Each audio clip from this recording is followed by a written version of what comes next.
Professor Giri Deshankar was a distinguished professor. Also, he was the director of CSDS for 5 years between 1987 and 1992. He was one of the founding members of ICS. It started with a small study group, kind of a research program of CSDS, but later on it turned into a full-fledged institute on its own, ICS. So we have been organizing this annual lecture in his memory for the last 13 years. So this is the 13th year of that lecture. There's a long list of speakers who have delivered lectures in the past.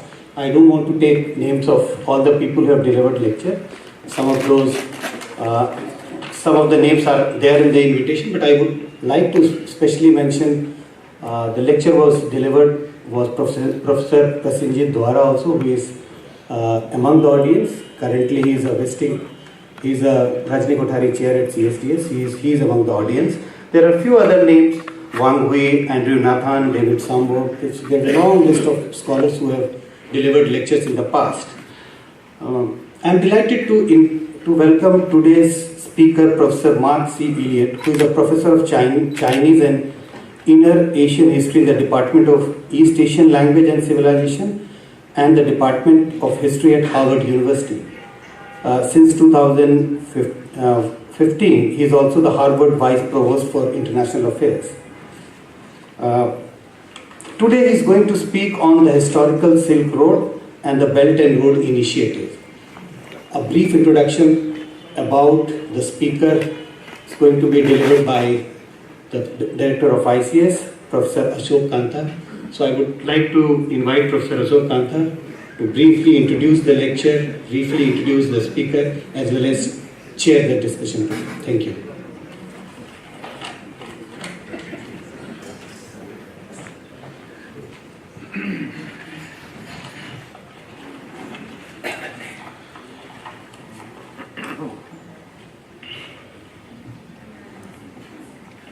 Thank you, Sanjay. Let me also extend a very warm welcome to all of you on behalf of ICS, CSDS and India Interaction Center. As Prof. Sanjay Kumar mentioned, we have gathered for the 13th Giri Deshankar Memorial Lecture by eminent historian and China scholar, Professor Mark C. Elliott.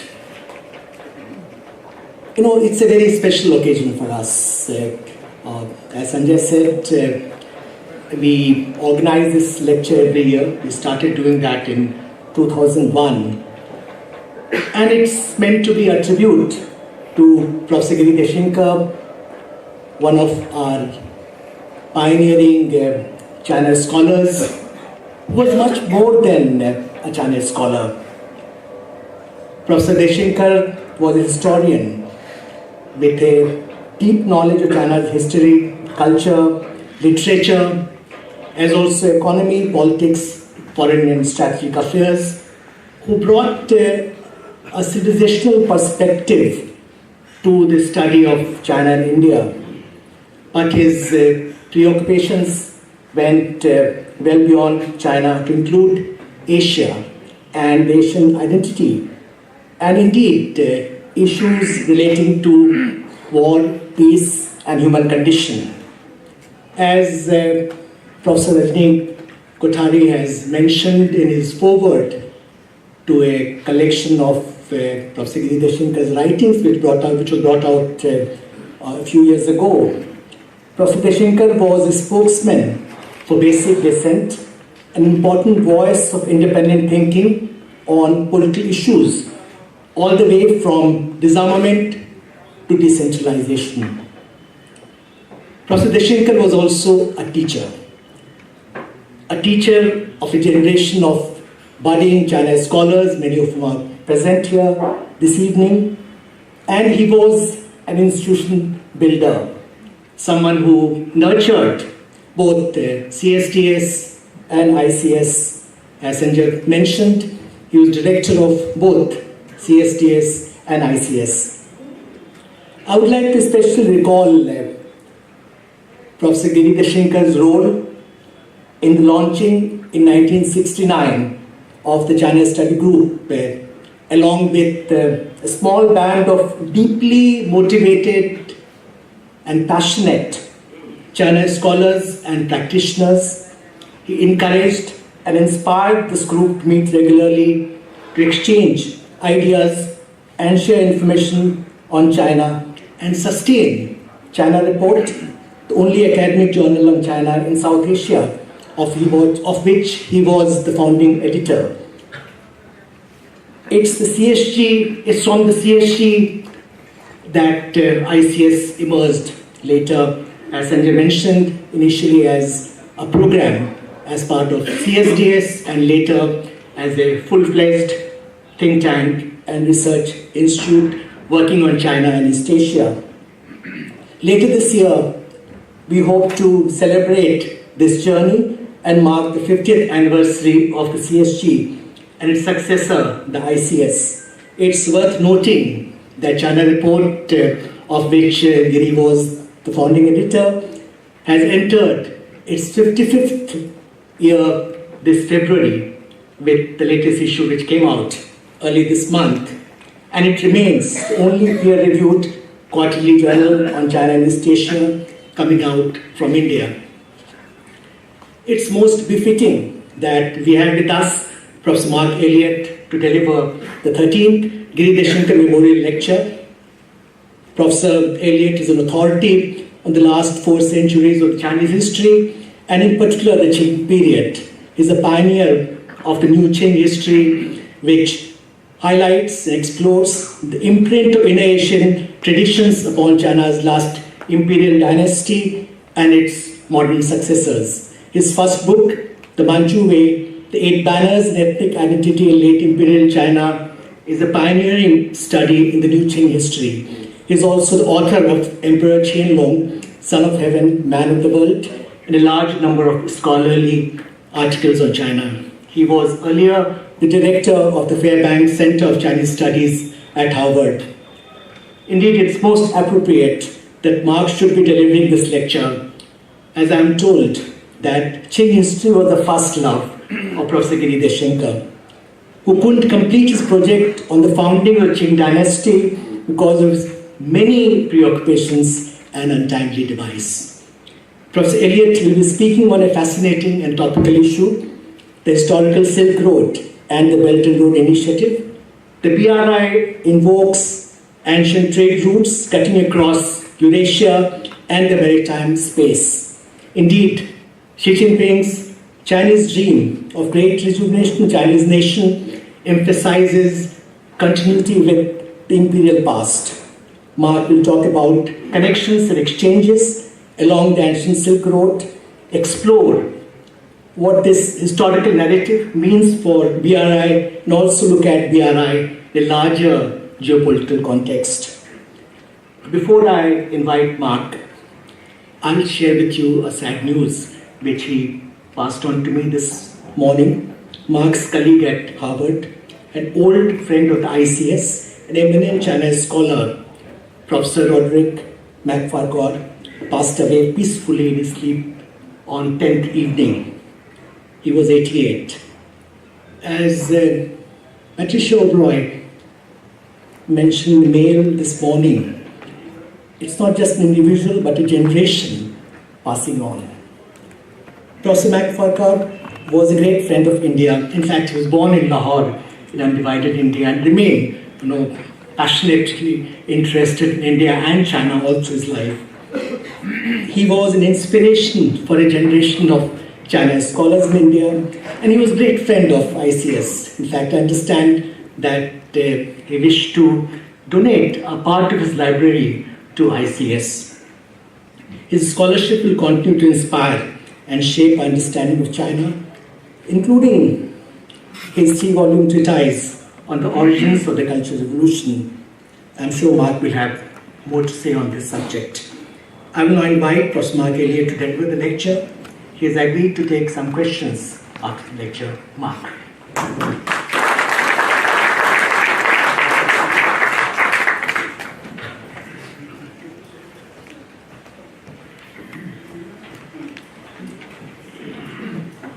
Good evening, everybody, and thank you all very much for coming tonight. Before I launch into thank yous and into the talk, I will say just a word or two about Rod McFarquhar, who was my colleague at Harvard for 15 years and was a former director of the Fairbanks Center, so my predecessor as Fairbanks Center director. Rod was an extraordinary man who led quite a remarkable life. He had a military career, he had a career as a journalist, he had a career as a parliamentarian, and then a long career as a scholar and as an advisor to many, many students. He broke the mold in many ways, and he was a great figure on the Harvard campus. His class on the Cultural Revolution was a staple for decades. And one of those classes that if you hadn't taken it, you hadn't really gone to Harvard kind of a class. And many, many times I have run into graduates of the college who remember very fondly having sat through Professor McFarquhar's lectures on the Cultural Revolution. And as I think he even joined them to exercise in calling out cultural revolutionary slogans to give them some sense of what it was like, and particularly for younger Chinese coming to Harvard in the last 15 or 20 years, that was something that they maybe had never even heard about. So that was a revelation to them. Rod was in retirement, he went back to his roots, as many of us do as we age. And for him, his roots brought him back to India. And on many occasions, he referred to his time growing up in Lahore and to his project, the last project that he was working on, which was a comparative history of India and China. It brought him back to India a few times in the last several years. I know there are many here in this room who knew Rod and will miss him, and I just want to say that certainly he will be very much missed at Harvard as well. His passing leaves a very big gap, a very big gap. It's a great honor for me then to represent Harvard in a way here at the 13th Giri Dashinkar lecture. It's a real privilege and a pleasure to be here today. I want to thank CSDS and Sanjay Kumar, ICS, and Dr. Ashok Kanta for their kind invitation. I want also to say a special hello to Alka Acharya in the audience, who hosted me in my first visit to the ICS a couple of years ago. And again, I'm going to call out my friend and colleague Prasenjit Dwara, who was here as a visitor in Delhi for part of this year. My topic, the historical Silk Road and the BRI, is something of a topical subject to speak on. My hope is to provide some context for thinking about how to make sense of the BRI. Perhaps, like me, when you first heard of the Belt and Road Initiative, or as it used to be known, the One Belt, One Road, you wondered what it was. And was anybody really going to take it very seriously? It seemed a bit of a fantasy of then new president of China, Xi Jinping. We hadn't really taken the measure of Xi Jinping yet. And the Belt and Road Initiative seemed one of a number of ideas of a very ambitious and grand scale that get floated out every so often by the leadership in China. Some of the things, some of the ideas stick, some of them don't. Myself, I was rather dubious of the prospects of something that had to do with reviving the Silk Road. And clearly I was very wrong about that. The Belt and Road Initiative has proved to be not an unqualified success, but definitely I think we would put it in the success column. 5-6 years later, we are still talking, we still hear a lot about the BRI. A whole institutional infrastructure is springing up around the world to study the New Silk Road, to study the BRI, the latest one in Cairo, established just a week or so ago. And there are institutes and programs for the Belt and Road Initiative growing up all over the place. Clearly, this is an idea that has captured the imagination of many, many people, and therefore deserves our attention. Those of us who pay heed to the role that China plays and will continue to play in world affairs, and to try to understand that in a full context and in a scholarly framework. So that is the spirit that has animated my entry into this. I am not by any strict means a scholar of the Silk Road cultures. I don't read Sogdian, for instance. Tocharian A and B are as mysterious to me as I suspect they are to you. I do, however, study the long interactions between sedentary and nomadic civilizations in East and Central Asia, what we'd like to call at Harvard, Inner Asia. And it is there, in fact, that a big part of the Silk Road story, I think, can be told. And so it's that that has brought me into this question. So let me begin with a few remarks about the BRI. It started out, as I say, as One Belt, One Road. 一带一路 was the name, and the name came from the idea that there was going to be a new Silk Road economic belt and a new maritime Silk Road. So 新丝路经济带 and 新丝路海上丝路. These were the ideas. He took the idea of a belt, or a zone, if you like, although belt seems to be the word that has been latched on to in English, and route for road, and you get one belt, one road. It started out as this idea of a new Silk Road. And so my basic question tonight that I'll be trying to explore with you is what the relationship is of this new Silk Road to the old Silk Road. What does this Silk Road really have to do with the Belt and Road Initiative after all? It's something I have been thinking about for a while, and again, I'm very, very happy to have the opportunity to present some of these thoughts with you. I do think, in fact, there are some deep connections to the Silk Road, on a couple of different levels, as I hope to show you. They're not the connections, however, that I think the Chinese government program would like us to have.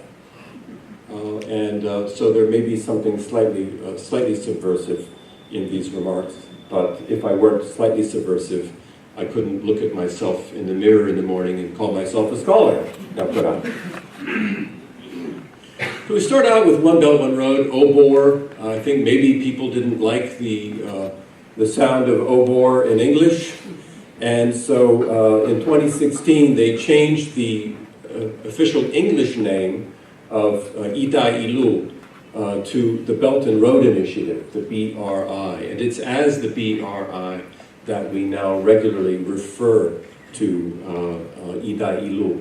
But you should note that the Chinese name for this has never changed. It has always been 一带一路. But really the main audience, I think, for 一带一路has always, in fact, been an external audience for China. Certainly Chinese people in China are aware of 一带一路, but this is really more a program for export. It includes a vast number of countries. You'll see many different numbers, 65, 72. I pulled 81 out of a more recent summary of all the countries that have signed up in one way or another for the Silk Road.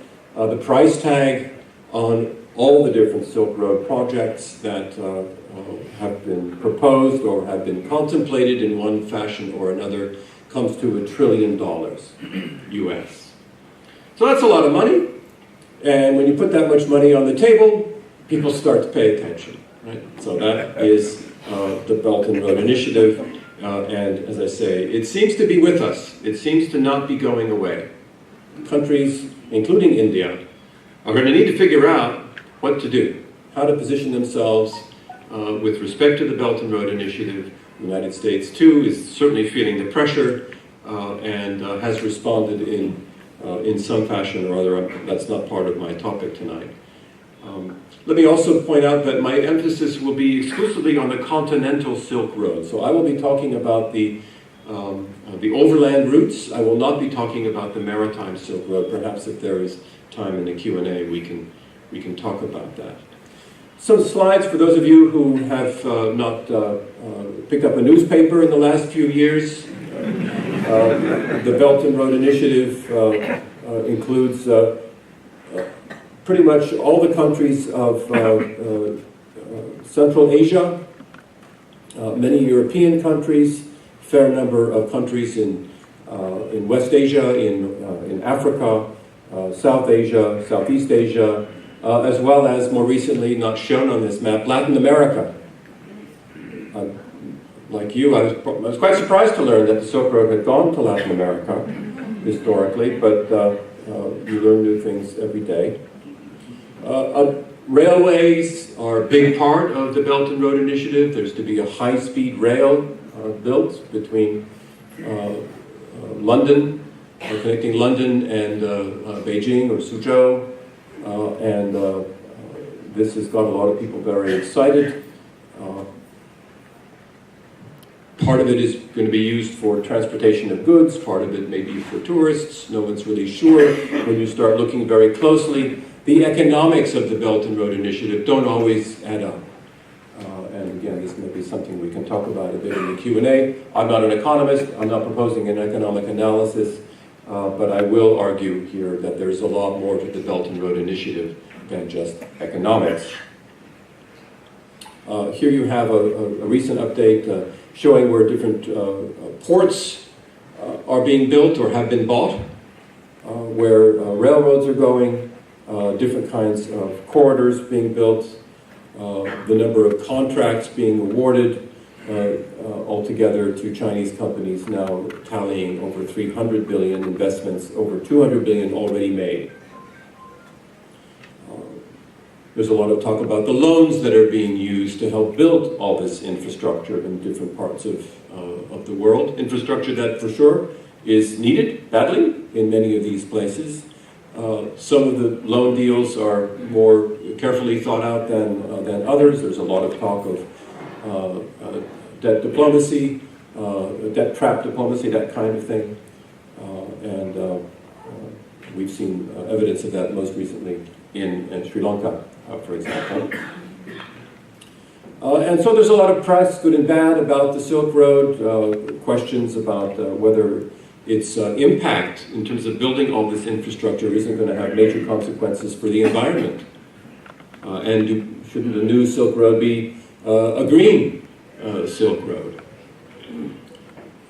There are perceptions, problems of perception about what is really on the minds of the Chinese government in building all of this infrastructure, extending all of these loans, and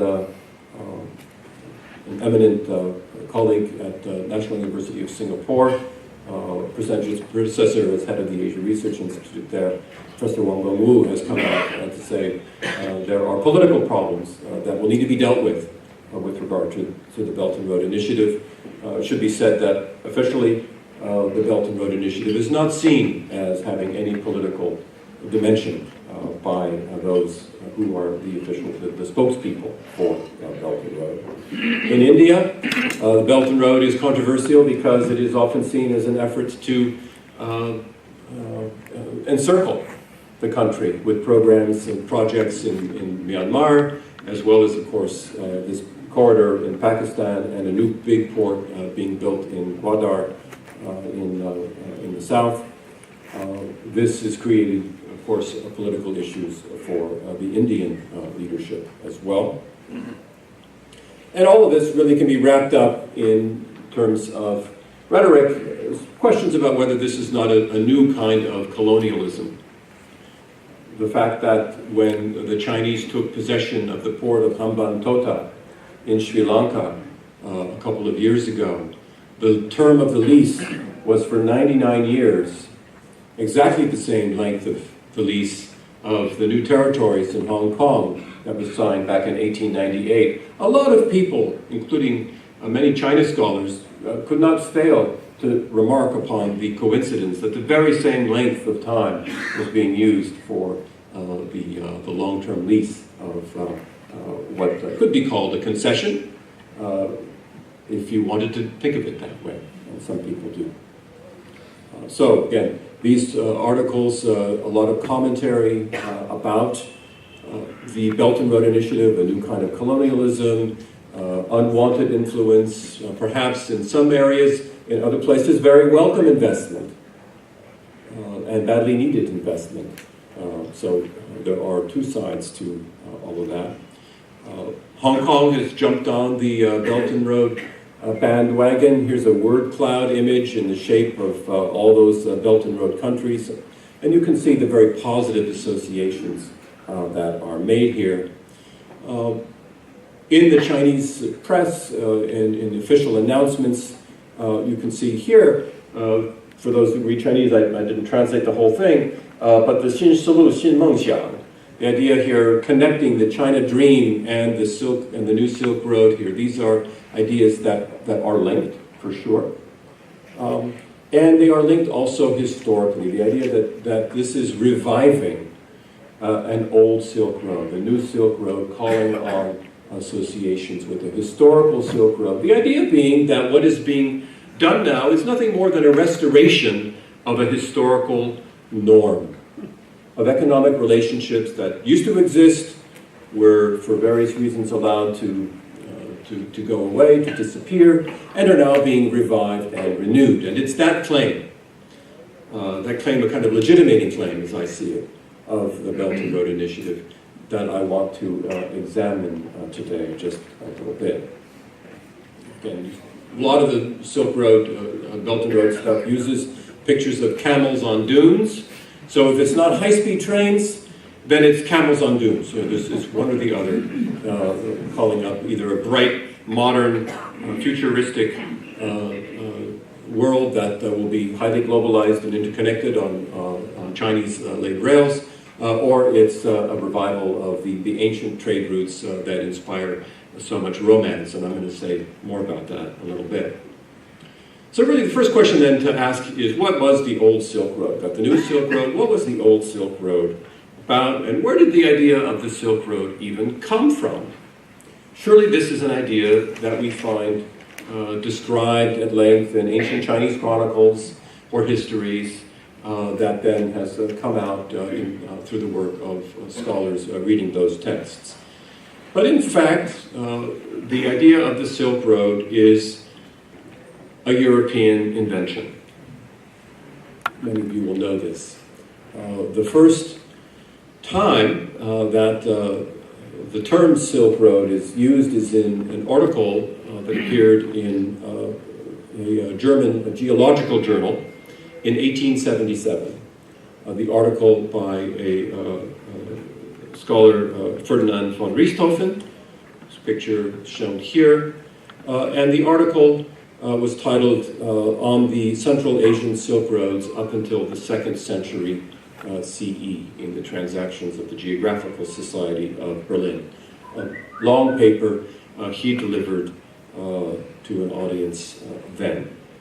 Now, I'm going to spend a little time talking about what's in von Richthofen's paper, because I think it is actually quite relevant and helpful for us to understand what he meant by the Silk Road and how he came up with this idea in the first place. Von Richthofen didn't know Chinese.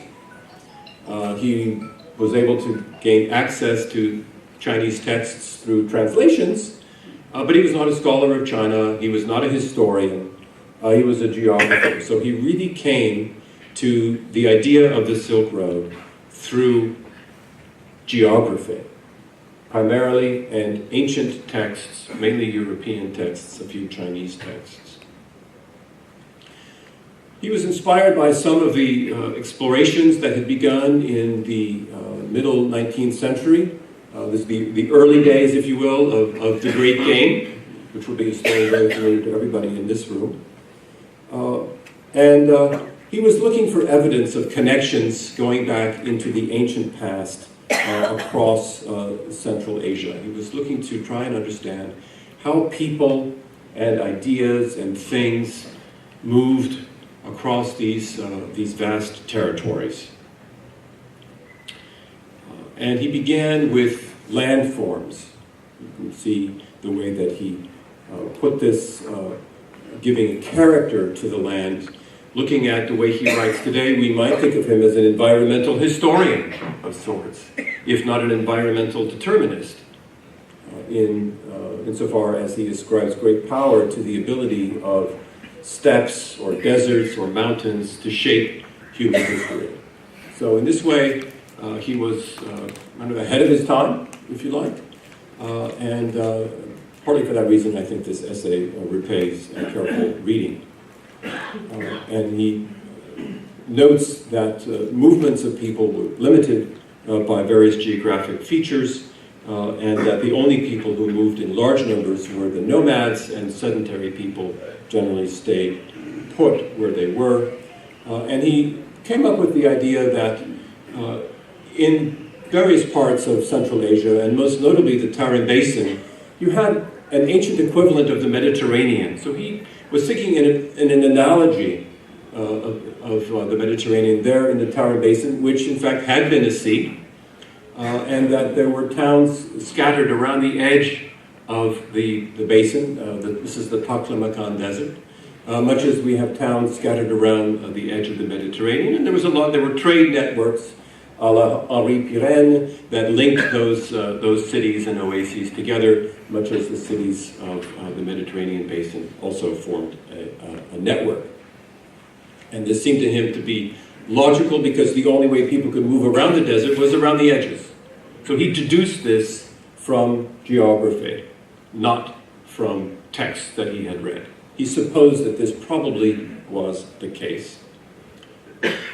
And he thought of the Tarim Basin as a kind of collecting point.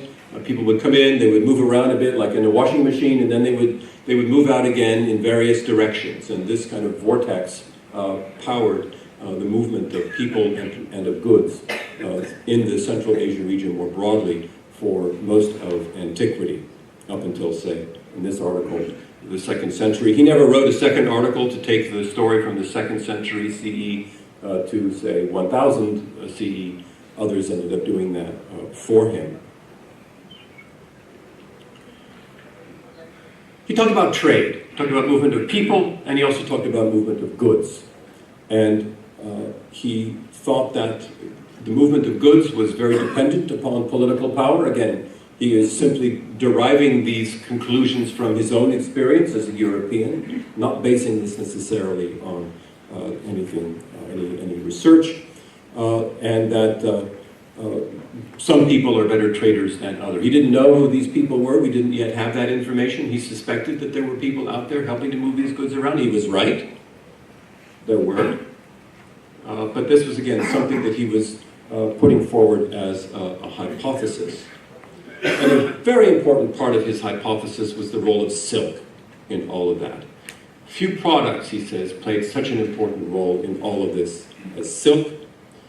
Throughout all antiquity, it was the most important object of the land trade emanating from it. And that silk played a key role in relations between states and countries on these routes. Inferred influences, you will note, he says here, inferred influences. Again, he is inferring this from what he suspects to have been the case. He divides the period up until, from high antiquity up until the 2nd century of the Han Dynasty, and then the period following that, after 114 CE, he says, was the time when the Silk Road really went into high gear with the growth of Han Dynasty power around 120 CE, and the connections that were made during the growth of the Han Empire, fighting against the Xiongnu, the nomads of Eurasia, which led to this connectivity, this new connectivity across these vast areas of Central Asia. He says this is the first expedition of the Chinese westward of which we have news. So what's he talking about here? He's talking about, of course, the famous Han Dynasty emissary, Jiang Qian, who was sent by Han Wudi, the martial emperor of the Han, out westward to the Yuezhi, to the people also known as Kushan, in Bactria, hoping to get their assistance as allies in a military campaign that he hoped to fight against the Xiongnu being the martially powerful nomadic confederation on the Han northern border, and against whom Han Wudi was hoping to launch a battle. He was tired of having to continually pay them every year tribute, and wanted to push them out further into the steppe and take over, in particular, the rich Ordos region. Jiang Qian has now been immortalized. There's a statue of Jiang Qian. Almost certainly did not wear a crown, I think, at the time, but he has been lauded as a great, he looks like a general, although he was not a military figure. The Han campaigns against the Xiongnu are historical fact. This statue was created for one of the famous generals, Ho Chi Minh, who fought the Xiongnu, and you can see from the image here the Xiongnu being trampled by a Chinese horse. So a lot of this had to do with politics of military resources. What the Han ended up getting from the Yuezhi were horses. They did not agree to fight together with the Han, but they did. The Han Dynasty did get horses from them. Maybe they looked like this, maybe not. The image here of the map, you can see the way that the Han expands. The yellow patch shows the expansion of the Han into Central Asia after the successful conclusion of the campaigns against the Xiongnu in this late 2nd century BCE. And again, this shows the expansion of the Han into Central Asia, which von Richthofen supposed was the beginning of the Silk Road. He says, well, Jiang Qian didn't succeed. He went out to try and recruit the Yuezhi as allies. That didn't work, but he did discover that there was a market for silk. And so he inspired in the Han a whole policy to bring trade forward. And according to von Richthofen, the empire thought that all of his whole policy, therefore, was directed at bringing about trade, greater trade between China and Western Asia. And so we get the idea of these silk routes. This is the birth of the Silk Road idea. Right? There is some basis in truth for it, but as I will show, the question remains as to how much trade really happened on the Silk Road, and what really moved and what didn't. Notions of the Silk Road have taken over the imagination. There are countless maps showing the connections across all of Eurasia, people moving on different roads. Von Richthofen varied in his use of the singular or the plural to describe the Silk Roads, usually went with the plural. This is a network of roads, according to him, that people followed carrying goods in large quantities, most especially silk. As it was a Chinese monopoly, China was the only place in the world at this time that produced silk from the silkworm, Bombyx mori, and so they had control over that market and used that to their own trade advantage. Story that sounds a lot like some of the things we are hearing in the news again today. Camels on the Silk Road, the notion of silk as an object of great value. Silk did matter, of course, in trade on the Silk Road, such as it happened. But mostly silk was money on the Silk Road, we now know. Right? Silk was not typically something that you would buy in order to wear or to make a banner of for your temple, although you might do that sometimes. Usually silk was seen as and used as a store of value. And how we know that, I'll get to in just a little bit.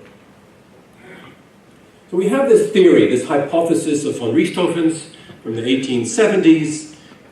The idea is floated out. It appears in an obscure academic journal. How many of us have felt, having published in obscure academic journals, that no one will ever read? Yeah. And this article, yes, I see hands going up. We all feel that way. The article didn't get a lot of attention, in fact, but von Richthofen did have students, and his students began to pursue this idea. Earliest and most famous was Spendy Dean, an explorer and geographer like von Richthofen. He was not really an archaeologist, but he was a fearless traveler. And his discovery of certain ruined towns, oasis towns on the edges of the Taklamakan Desert, lent some support to his teacher's ideas.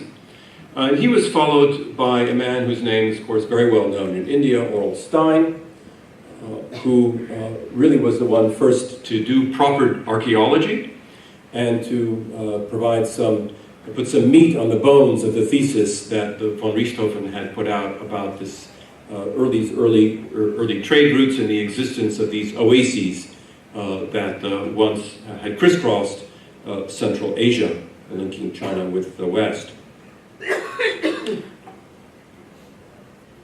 We have ample evidence of Stein's explorations. He published everything, usually in two versions, a version for the public and then something for the academic community that was very minutely documented. And the objects that he came back with, the texts and all sorts of things now are in museums around the world, notably here and in London as well. Here is a photograph that he took. Hedin didn't have a photographer with him. Hedin liked to draw pictures, and the images we have from Hedin's are quite colorful, but Stein's pictures are actually quite useful. And Stein, of course, goes to the site of the Mogao Caves in Dunhuang, which became one of the most celebrated discoveries of archaeology in the world in the first part of the 20th century. Documents found here and at other sites on the Silk Road, but most notably here, have provided most of the material that we now use to try and understand what was really going on the Silk Road. I'll come back to that also in just a little bit. Another famous scholar whose name is inextricably associated with the Silk Road is Paul Pelliot, a Frenchman. Unlike Stein, Pelliot could read Chinese. And he got there just a few months after Stein and was shown the treasures of the library cave and had as you can see here, he's actually got a candle lit, which every time I look at this, I think what a miracle that he didn't set all of these texts on fire. Most of these now are in the Bibliothèque Nationale, and all of the things that have been collected in Dunhuang, which are now scattered all over the world in collections from Seoul to St. Petersburg to Berlin to London, are available online through the International Dunhuang Project. So this material has all come to light, and this is a big part of the Silk Road story. Harvard has its own small part to play in the Silk Road saga. In the 1920s, the Fogg Museum, which was still pretty new at the time, decided that to be a respectable museum in the world, it needed its own Silk Road material. And so with help from Aurel Stein, it sent Langdon Warner, who was the first historian of Asian art anywhere in the United States, sent him out to Dunhuang, and Warner came back with a few things. The bits of mural that he tried to bring back mostly were wrecked, but he did bring home to Cambridge, or bring back to Cambridge, a lovely statue of an eating bodhisattva. These are the photographs he took of the statue before he removed it, so we have evidence. And if you go to Dunhuang today, there's prominently featured outside the story of the American imperialists and their looting at Dunhuang. And that's a topic for another lecture, maybe not today. So we have, I just didn't want you to think I was skirting over this part. We definitely have a role to play in bringing the Silk Road into Cambridge and using this as a means for teaching. And indeed, I taught a freshman seminar on the Silk Road just last fall and brought students in, and we spent a good long time gazing at this beautiful statue and debating about whether it belonged in Cambridge, Massachusetts, or whether in fact it belongs back in Dunhuang. Banners, the murals at Dunhuang allow us to understand what moved. Music moved, we know for sure. Fabrics, textiles, dance, scripts, language, ideas, religion, all these things moved in very significant ways, really changing cultures forever throughout the region. But again, how much commerce was there? How many goods really moved on this Silk Road? People have been trying to find the answers to that. Before we get to that, let me bring the Silk Road story up to the present, up to the Belt and Road Initiative. So we've got von Richthofen, we've got Hedin and Stein and Pelliot and Warner, all of that action up through, say, the 1920s. And then we have a book by Sven Hedin published in the 1930s, 1936, The Silk Road. It's still in print. It's the story of his great adventures on the Silk Road. Again, it's not really it's informed by some historical knowledge, but Hedin was not a historian. He didn't know any Chinese or any other of the ancient Central Asian languages. This is an adventure story, an explorer's story. Sven Hedin was a rock star in the first part of the 20th century, one of the most famous men in the world. So this was the beginning of the entry of the Silk Road into the popular mind in the West. The Silk Road is pretty much unknown anywhere else. 50 years pass before we get another book with Silk Road in the title. And that's this book by a British journalist, Peter Hopkirk, Foreign Devils on the Silk Road. It came out in 1980.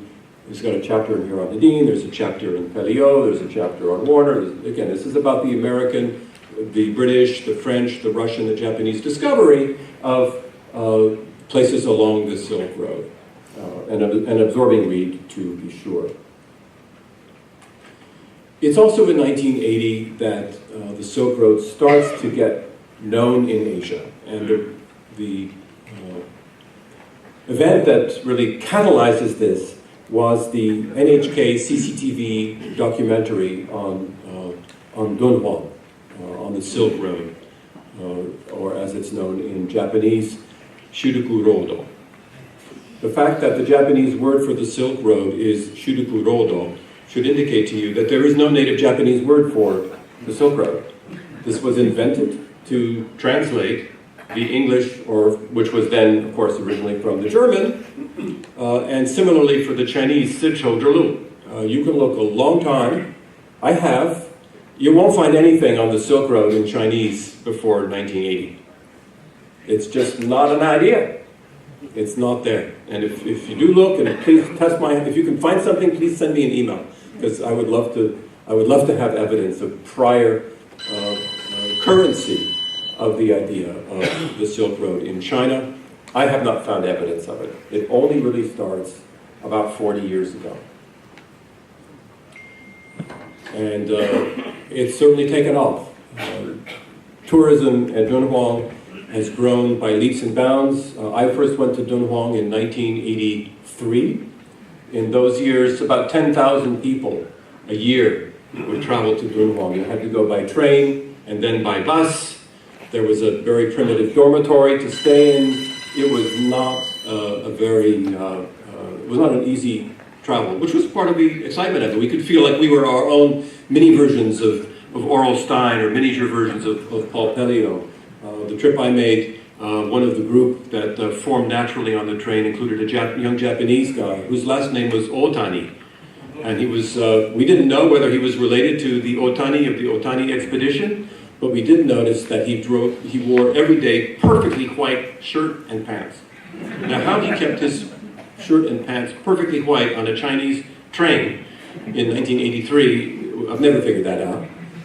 But there was this kind of romance about the Silk Road, and the romance of the Silk Road through the documentaries, through the music that went with the documentaries by Kitaro, really began to seize hold of the imagination. More and more people begin to go. This creates problems for tourism, of course.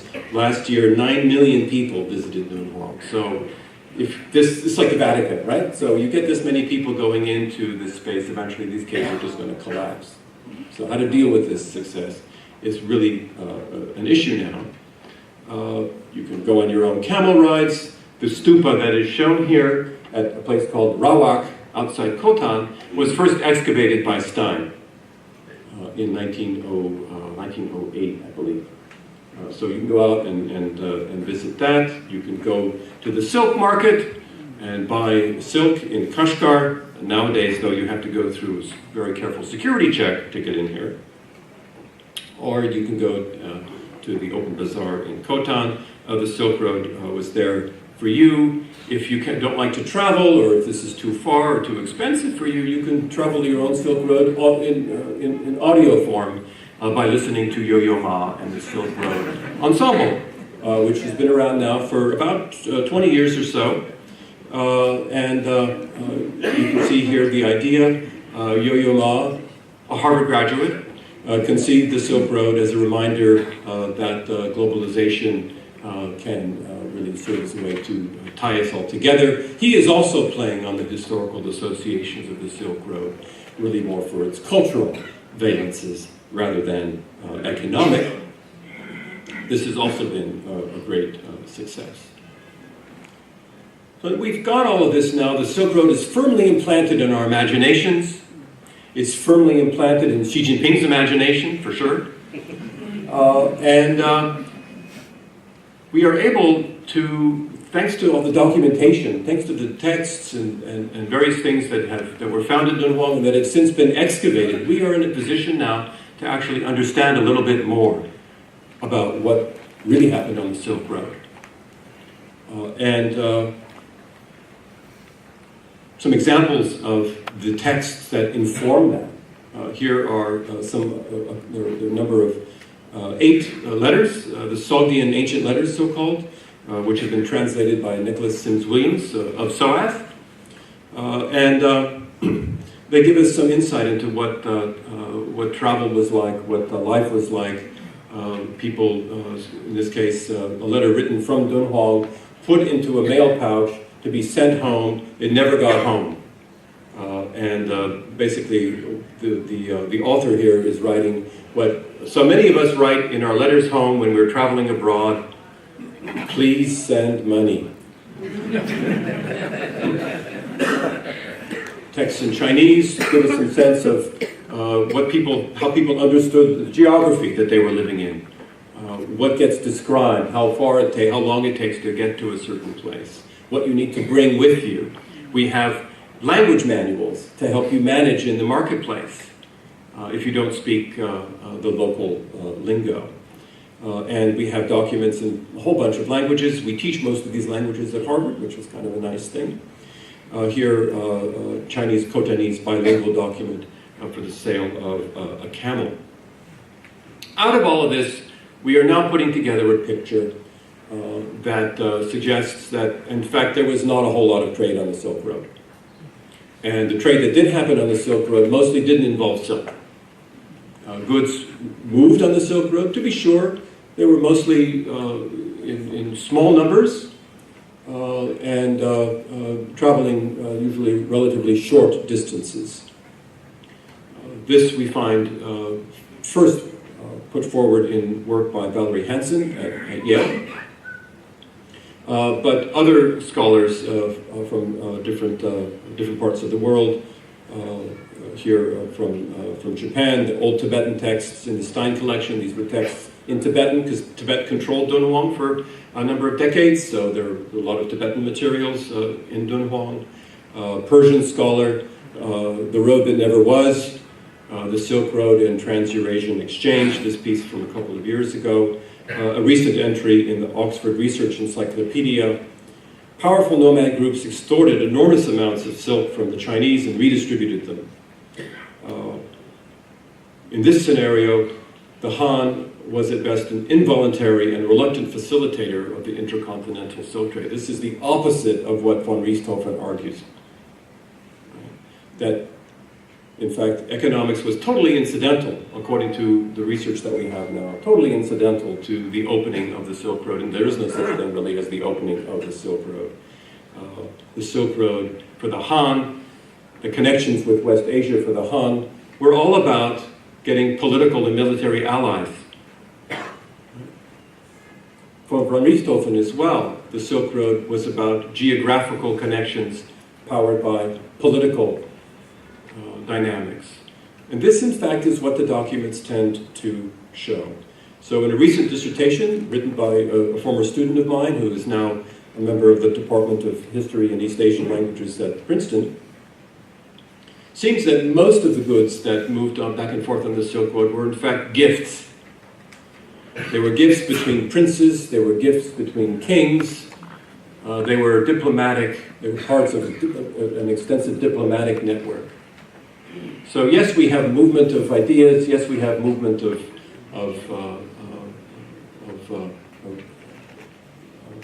artistic traditions and of scripts and so forth, but we don't have a lot of actual commerce happening on the Silk Road.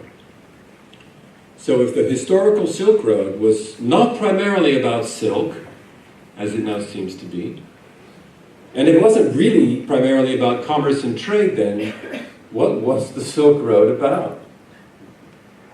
Well, it turns out that the Silk Road was really about diplomacy and about geopolitics, both in von Richthofen's conceptualization of what the Silk Road was, and in terms of the historical facts that we are able to develop, whether it has to do with the opening of relations between the Han and the Yuezhi in the 2nd century BCE and Zhangtian, or whether it has to do with the movement of the opening of a movement of people back and forth on the Silk Road during, say, the 7th through 11th centuries, which is when the bulk of the documents that we have from Dunhuang come from.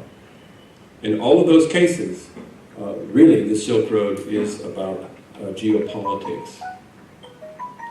And in that way, the new Silk Road actually does make a lot of sense. Because this is what the Belt and Road Initiative really is about, I think. And so I would say that insofar as the old Silk Road was about some trade, but really more about connections between states and about positioning of political power, then it has a lot to do with the Belt and Road Initiative that we are witnessing as it unfolds today. Here, a photograph from the Belt and Road Forum held in Beijing in May 2017. Again, very closely associated with the person of President Xi Jinping. I don't know if he personally approved this particular logo, but this is from Chinese television. So, as I say, we've got the idea of the Silk Road, a romantic notion, the revival of trade routes. The trade routes that are being made today, the infrastructure that is being built today is in no way really being built on historical precedent. The political connections, however, the geopolitical strategy that is going into thinking about the Belt and Road, however, does have ample precedent in history. And with that, I will draw to a close, and thank you very, very much for your attention.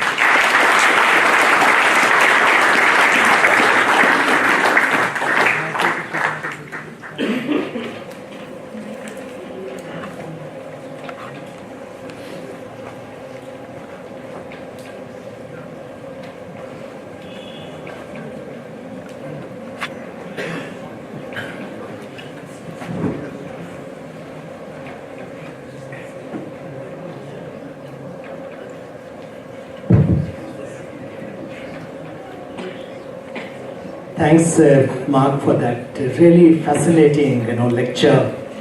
Mark started with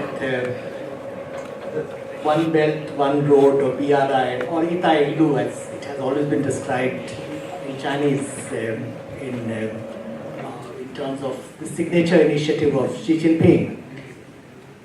And he moved on to remind us that the whole construct of Silk Road is indeed of very recent origin. It's a European invention, terminology first used by a German geographer as recently as 1877, and he traced the journey of this idea, and then he looked at how Silk Road, the ancient Silk Road or Silk routes cutting across Eurasia were not so much about commerce, because what was traded along those routes, as he mentioned, well, mostly gifts, and not much was traded along the routes.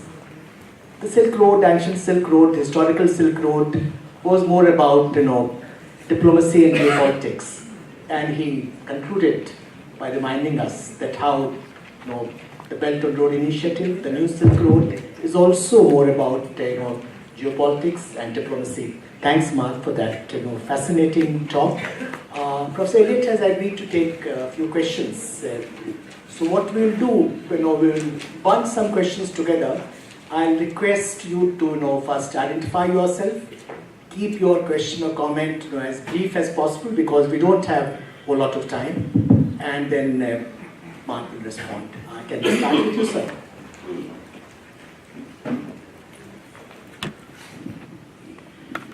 My name is Vinod Sehgal, Indian Army retired. I am not a scholar of Chinese, nor an expert.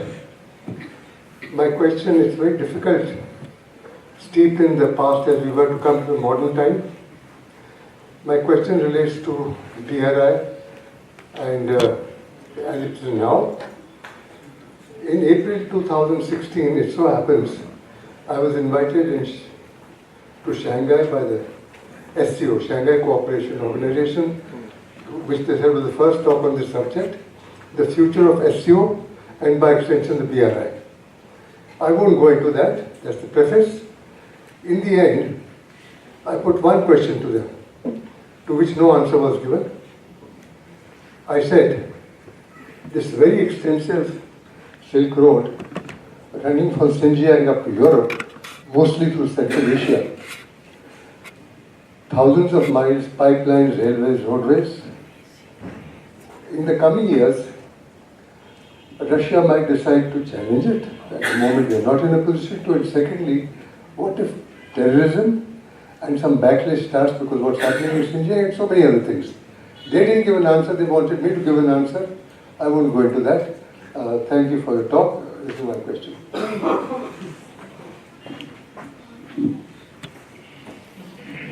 I am Manish Sharma. My basic question is that some people are comparing this Belt and Road initiative with Marshall Plan and Japan redevelopment during 50s and 60s. How do you see that? And my second point is regarding this. Do you feel that this will, develop some kind of white elephants and all? Because these, most of these projects are in developing countries, which do not have very good financial or credit ratings,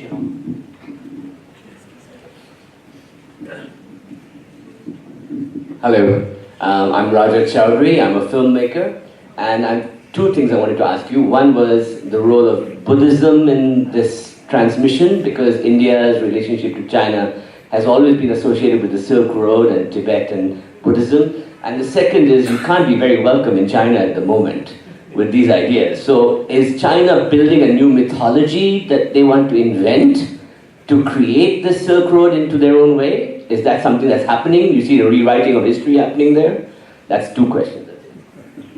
So my question has been partly asked by. Thank you.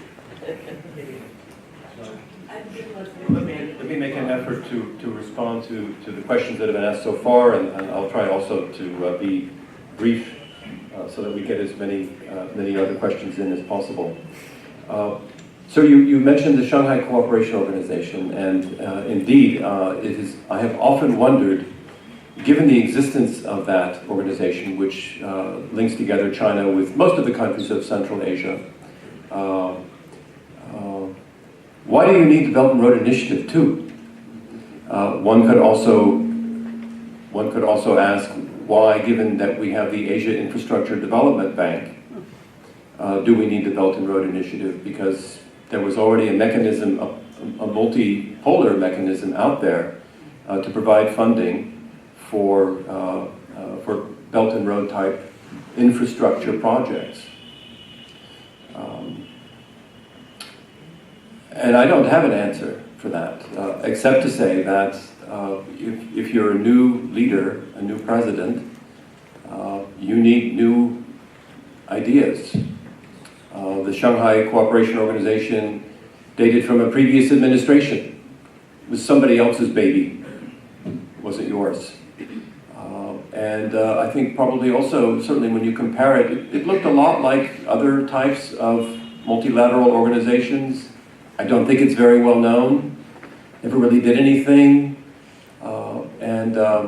It did not have much in the way of, if it was supposed to help to leverage Chinese power against Russia in that part of the world, it didn't really do that very much.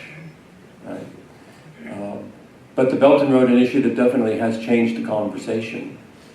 I very much wish I had been there at that meeting. I would have asked the very same questions that you asked, and what the plan is to respond when and if Russia should decide that it's not happy with the way things are looking, or the United States for that matter.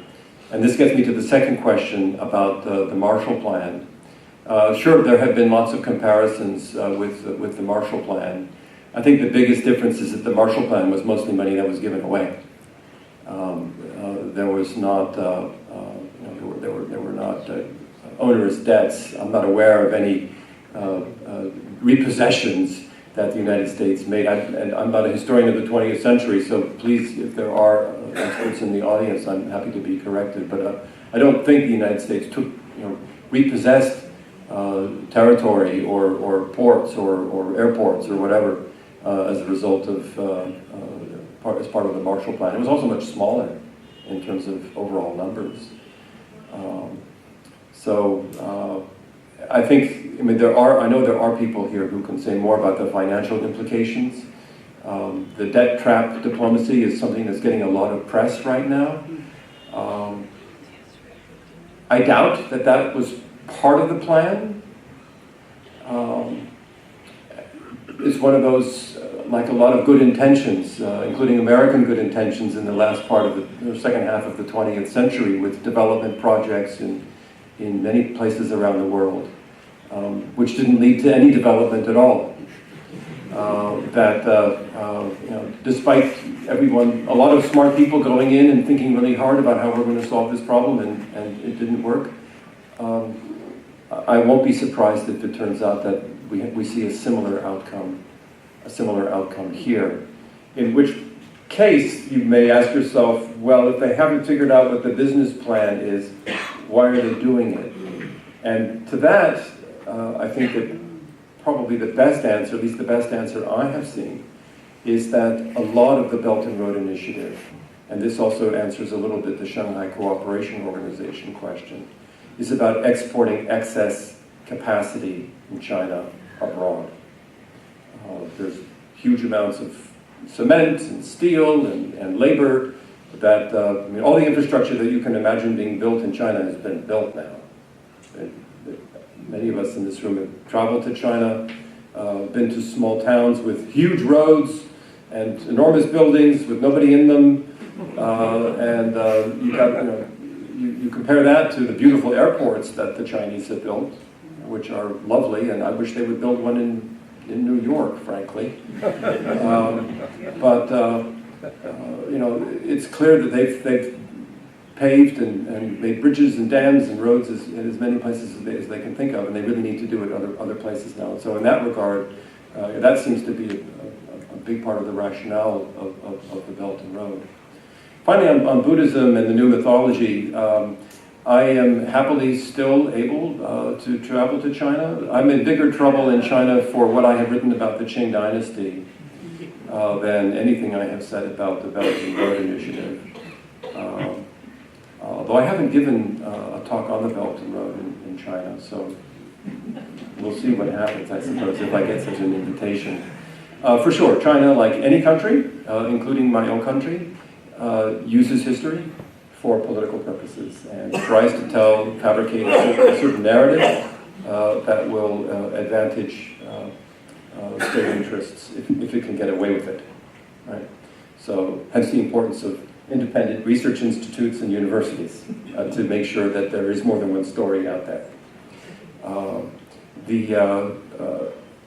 I don't want to leave the impression that the kinds of exchanges that von Richthofen pointed to, and which were well known for sure, even though they didn't go by the name Silk Road, those exchanges were utterly transformative for China. And I'll only speak about China since that's really the part of the world I'm most familiar with. Transformative as well for Eurasia. Until the coming of the West in the 19th century, the most important contact with the outside that Chinese civilization ever had was with Indian civilization and with Buddhism, which changed Chinese art, it changed language, it changed everything. To be sure, the movement of people and of culture on the Silk Road is something that it's hard to underestimate the significance and importance of that. It is very easy, however, to overestimate the importance of trade. And that's, I think, the main point I think needs to be understood in figuring out what the relationship is between the supposed historical precedents of the Silk Road and the new Belt and Road Initiative.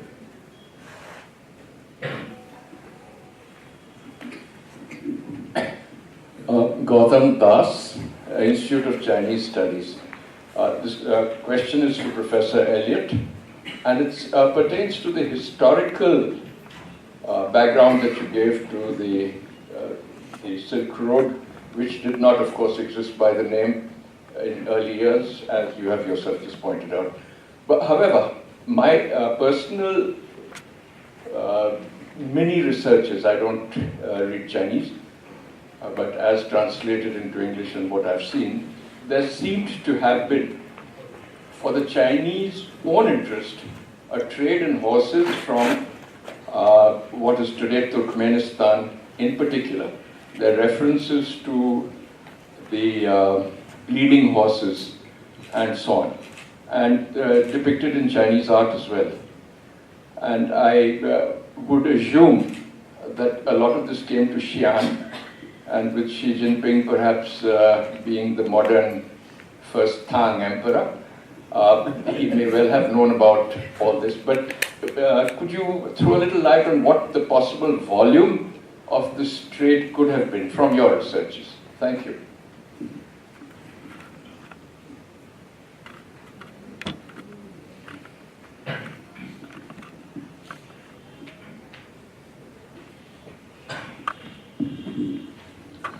I myself, Ravinder Prasad. I have a question to sir. Is America is worried about the One Belt, One Road initiative? And second question is, how much chances China will be superpower if one time it will be completed or maybe partially completed? How much it will be chances China will be superpower if a One Belt, One Road initiative will be completed?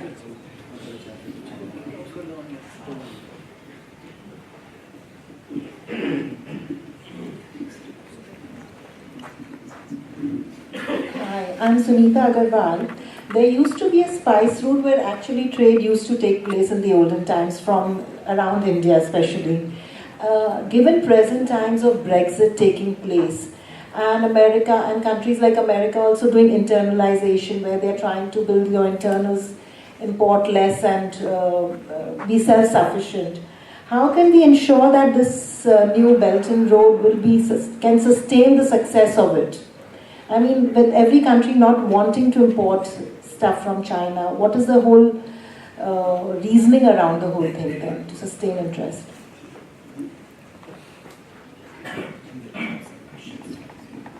Thanks for the wonderful presentation, sir. My question is regarding no road is going to be unidimensional. It will be two-way.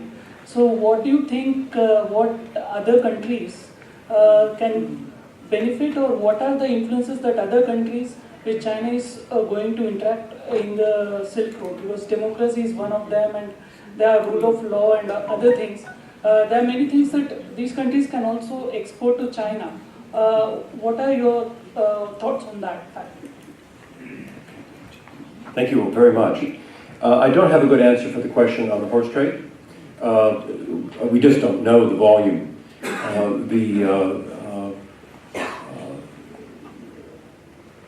The second trip that Zhang Qian made out to the Eurasia, he did bring back some horses with him, these so-called blood-sweating horses, and the blood sweat supposedly we now think may have come from parasites. You probably have read this.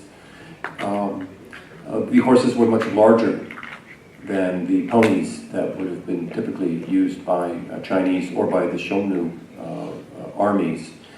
And according to some accounts in the histories of the Han Dynasty, they did play an important part in assuring Han victory over the Xiongnu. And showed you a map of the extension of the Han out into Central Asia. They held on to that land for about 80 years, and then they lost it again. So this was not a permanent extension of Chinese power into Central Asia that remained in place for all that time. And for that reason, they remained in need of horses for their army and typically sourced those from outside. But the usual place was not Central Asia. It tended more to be sourcing actually the same kind of smaller ponies from what's now Mongolia. Right? In the last millennium of the empire, if we break up things, so the last 1,000 years or so of the Chinese empire, most of that 1,000 years, actually, the empire wasn't completely Chinese. And the ruling powers were based in Inner Asia, so the Mongols, the Khitans, the Jurchens, and the Manchus. When states were traced their origins to that part of the world, they had horse studs of their own that the state controlled. So there was no trade anymore. It didn't need to be traded. It was something that the state could manage. In the Song, however, there is trade. I haven't looked in, and the Ming certainly did trade with the Mongols for horses, and the markets were quite active with grain and textiles and manufactured goods being traded for horses. Morris Rasabi has written a lot about this. You may know his work. But in terms of volume, I'm afraid I couldn't give you a good answer today. Second question: is the U.S. worried about the Belt and Road Initiative? And what happens if it's achieved, and would China be a superpower?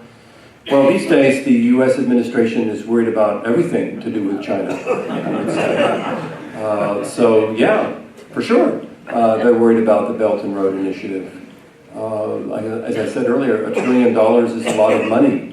As I recall, there was a kind of a U.S. response to provide some funds for development in different countries that are part of the Belt and Road Initiative, and I think the original amount was like $120 million. It was not even serious, right? So I think that this suggests that people are still trying to figure out what the response needs to be for the U.S. I would like to think that, I'm not proposing this necessarily, but I'm thinking to the question about roads going two ways. which is so true. I'm very happy for that question. There may be unintended, we have to assume there will be unintended consequences of the Belt and Road Initiative, I think. And the question on Buddhism is a good example. I don't know what those will be. Will this mean, for instance, more and more students going to study in China? Yes, in fact, China is now a big destination for foreign students from not just from Belt and Road Initiative countries, but especially from Belt and Road Initiative countries. Will there be migration from Belt and Road Initiative countries to China? Yes, China has in fact now got an immigrant population. It never from countries that are not contiguous to China. Will this mean that Chinese will now be going to live in larger numbers abroad? Well, that's always been the case. What will that mean culturally? What will that mean politically, economically? I'm a historian, so I get to predict the past, not the future. I don't know, but I think I have to assume that there will be wrinkles here that were not foreseen. And some of them may be welcome, but others of them may not be within the power of party leaders, say, to fully control.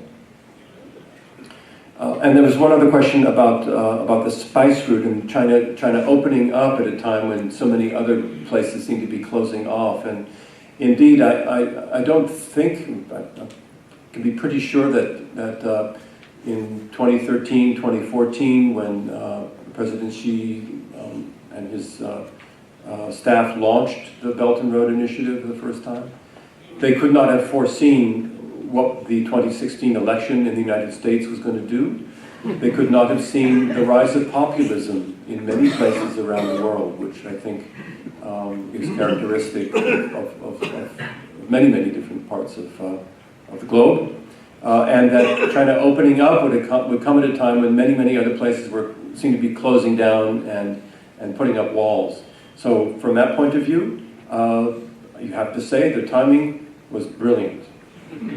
Probably accidental, but brilliant nonetheless. And Chinese aid, some of this is in the form of aid. It's not all extractive loans. We probably shouldn't demonize it too much. It has its dark side, to be sure. And yet at the same time, it is improving the quality of life for some people. And it would be foolish to deny that. So what that will mean ultimately, is this all about winning goodwill for China? Is this about soft power? Many people have said this is China's attempt to become a superpower of the sort where people will want to emulate it. We have much talk of the China model. I'm sure this is something that at CSDS and at ICS you discuss a lot, so I won't embarrass myself by pretending to know very much about the China model. I think that would be a mark of success, to answer your question. If we had states embracing that and showing that it could actually work, then and if people began dressing in Chinese-style clothing, I suppose, or singing Chinese songs, or watching Chinese movies in large numbers, which they're not doing yet. When Koreans begin to watch Chinese TV the way the Chinese watch Korean TV, then we will know that the Belt and Road Initiative has succeeded.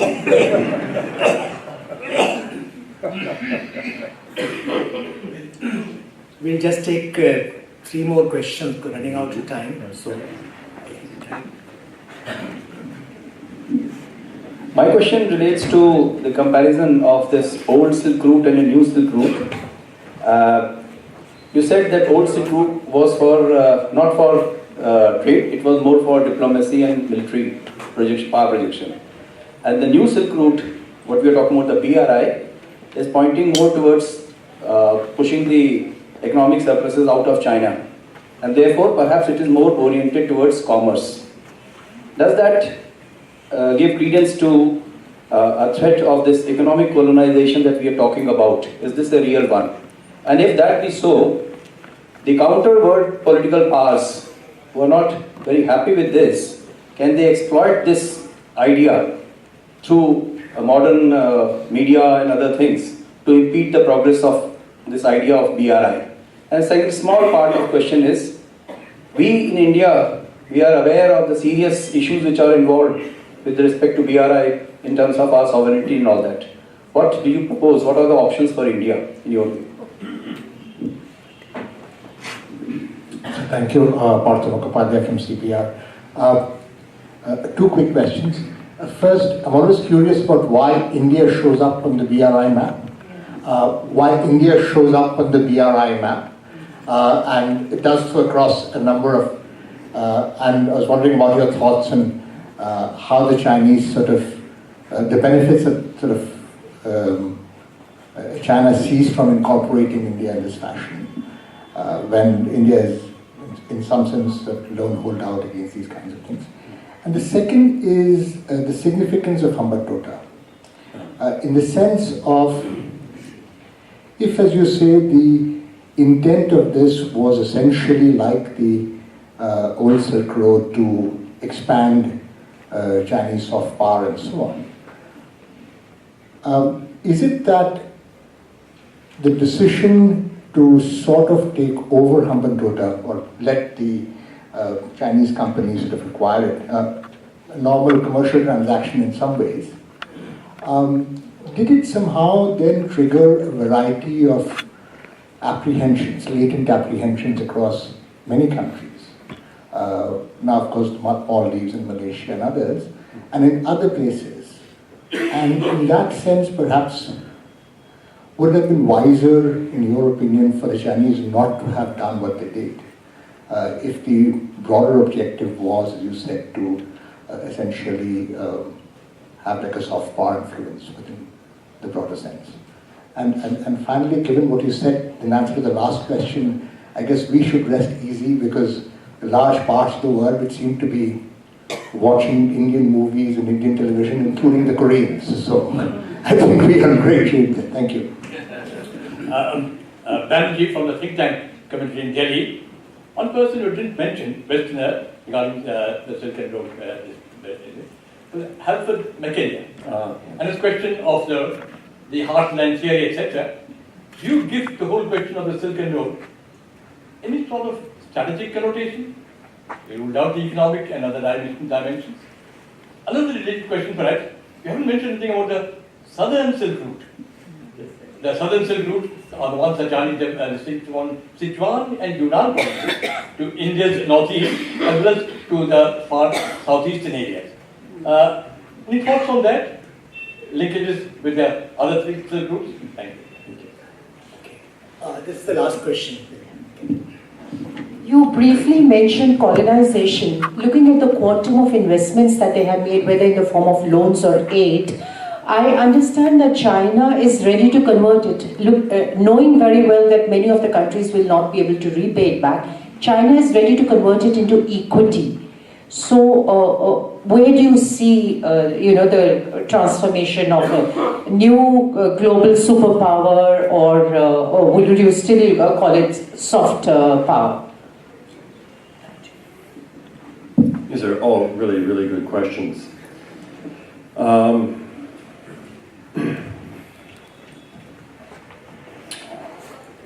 So one, I'm not going to be able to answer them all, I don't think. What are the options for India? Well, it would be foolish of me to pretend to be an expert on India-China relations. And I do wish now Rod McFarquhar were here to like to ask him this question. The options are pretty simple, right? The options are either you ignore Belt and Road and you try to come up with something of your own, or you decide that you're going to try and join up and make the best of it and maybe turn it to your advantage in some way or other. I would love to know whether in the meeting last year between Prime Minister Modi and President Xi Jinping, if this topic arose. I have to think that the Chinese would like India to be part of this. If part of the answer to the question, why does India show up on the BRI map, is, well, can't really detach India from the Himalayas so easily. But I think it's aspirational. I think there's got to be a hope, a wish, a prayer among some in the wherever the BRI think tanks in Beijing are, that they will be able to persuade India to sign on in some fashion. Whether India should do that, whether the Indian government should do that, and in the fashion it should do that, I'm not prepared to say. I'm sure this is something, again, that CPR you must be looking at. I just want to make clear that the old Silk Road was ended up being mainly about diplomacy and geopolitics. The new Silk Road is meant to look like it's about trade. And it is about trade, but it is not only about trade. So I've had a couple of conversations in Beijing with people from different government think tanks there and asked them how they plan to deal with some of the political fallout, such as Hanban Tota. And I have been told directly there is no such political fallout, that the BRI is purely an economic strategy, and that there's no geopolitical strategy in it at all. It's true that when this was in a room like this, there were many people in attendance. Everybody began to laugh at the answer to the question that I got. But that's the answer, the gentleman who is not stupid. That's the answer he has to give. Right? So long as that's the answer that you have to give to what the BRI is about, then I think that you will find yourself, if you're the Chinese, limited in what you can say and how you can address questions of the sort that you have raised tonight about what's going to happen with some of this debt. Has it triggered apprehensions? What's happened there and in Sri Lanka and other places? You better believe it. I mean, look with the Malaysian decision, where he travels, the new prime minister travels to Beijing and explains in person to Xi Jinping, look, I'm really, really sorry, but we cannot take these loans. Please understand. And somehow managed to get that message through so that it didn't come off as a political snub. At least that's how it appears. I think that, in my view, it's useless for officials to deny the political implications of foreign governments going massively into debt to China. You just look at how massively in debt the United States is to China. You're going to tell me there are no political implications there? I just don't believe it. Right? Of course there are. Would it have been wiser for them to just kind of let that go, just write off the debt? Perhaps so. Kind of depends on what their goal is, and the fact that they didn't let it go does lend credence to the views of those who would say this is all about actually finding ports all over the world, like in Djibouti and other places, not so far away, for the Chinese Navy. And this is part of the 21st century plan for the growth of China as a military superpower. It's already an economic superpower. Again, that's denied, but people can think for themselves, right? I did not mention Halford Mackinder, and if I had, we would have been here. I would have talked for another half an hour about the pivot of Asia idea, which definitely is part of this. There's no question. He is thinking about the centrality, the strategic centrality of Central Asia. I think, although it's not. I've not seen anything written about it, but I think he has to have been influenced in some degree by von Richthofen's thinking. And that would actually be a subject of some interest for research. I also left out the southeast, the so-called Tea and Horse Road through Sichuan to northeast India. There I think we do see more trade, but it's later. That route starts up later, I think. and it's not really about silk. I think I've probably gone on too long. I'm going to stop there. Apologies for imperfect answers to your excellent questions, but thank you so much for your interest. Perfect answers. I'm sure there are many more questions, from audience, but we must wrap up this evening's lecture. The fact that you have, evoked so much curiosity, so many questions from audience is a testimony to how thought-provoking your lecture has been.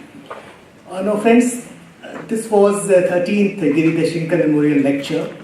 We had some great lectures as part of this series, and I can say without hesitation that Professor Mark Elliott's lecture this evening reinforced that very rich tradition we have. So let's thank Professor Elliott for his lecture, for his